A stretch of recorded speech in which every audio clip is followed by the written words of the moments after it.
And we are back. Let's cover CMLL's 87th anniversary, the first time we ever covered a CMLL event. This happened in front of no fans. It was in Arena, Mexico, and it was a, ironically enough, a night of champions. Yes. So let's start with our first title for the... We can do like a whole episode on the weird hierarchy that CMLL's champions have, but we'll talk about that as we go. There are 28 different champions in like 5 different classes, and we'll talk about. So this is for the CML World Micro Estrellas Championship match. So essentially the midgets. So the midget match was amazing. So the Micro Estrella and the Mini Estrella are different. Mini Estrellas are somewhat taller and heavier than the Micro Estrellas.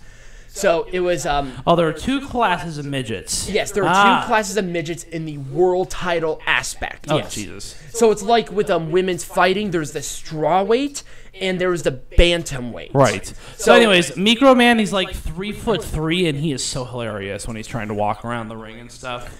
You can tell he's in pain. I mean, it sucks. Yeah. Go ahead, because for some reason, Peanut Gallery like clicked with Spanish. I don't know why. The World Micro is... the names of the competitors, you idiot. Samuel versus Microman. Microman, yeah. So yes, Microman is like 3'3", and he insisted on... His father is 2'7". He's a mascot for CMLL. Are you fucking kidding? I'm not kidding you. No. His dad is 2'7". Yeah, he's literally so Microman wanted to be a wrestler, and so his dad obviously has some influence. It's like, I know that my son is short, but he wants to wrestle. Right. And then he was also trained by Ultimo Guerrero. Yes. Where Ultimo Guerrero is probably rolling around in his chair because he was tested positive for COVID. Yes. So that is why his match will not be involved in this review. Right.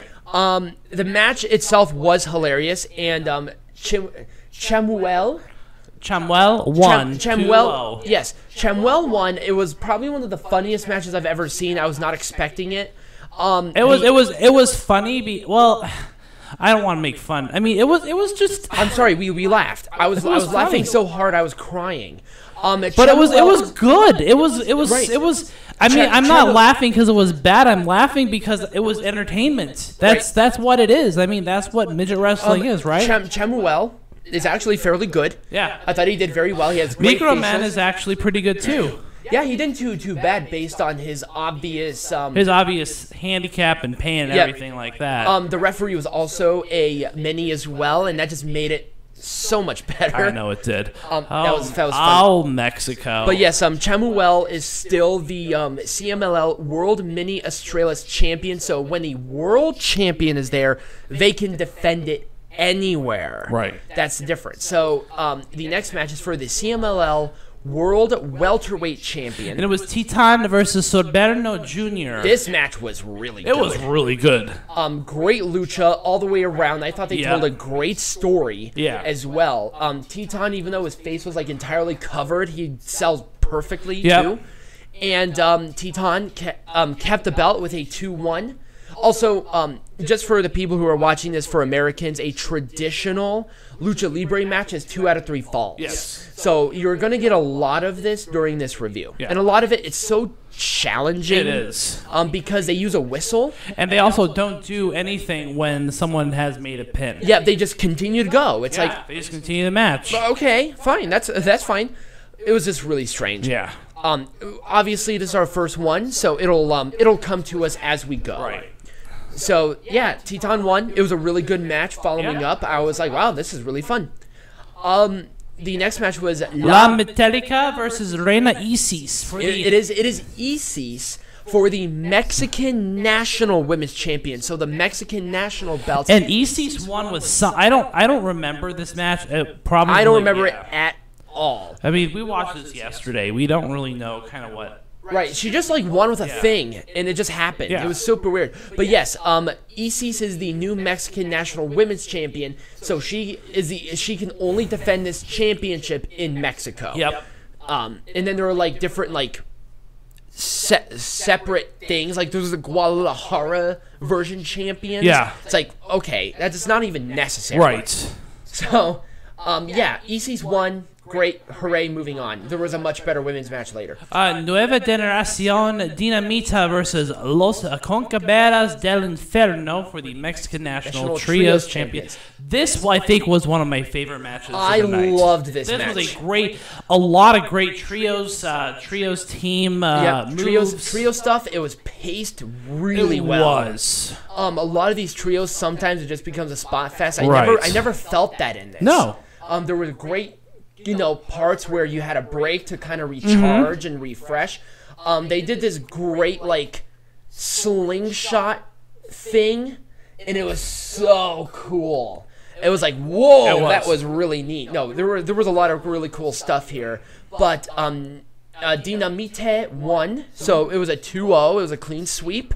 And I was very happy with this match. I'm like, wow, all 4 matches, and all 4 matches have been good to extremely good. Or hilarious. Right. And now the next match was Marcella versus Daddies. This was my favorite for the CMLL World Women's Championship This match was great. Until the ending. Yes, so Dais put Marcella in the sharpshooter. Yeah. But she kept it on for too long and taunted, and I guess they don't like that. So it was 1-1 at this point, but instead of the tap out giving Dais the championship, Marcella retained because she held on the title for two. Which I think is a tradition in Mexico. If you hold on a hold for too long, you forfeit. Yep. Well, that's in for a lot of different things, too. Yeah. That's a very traditional, sports thing.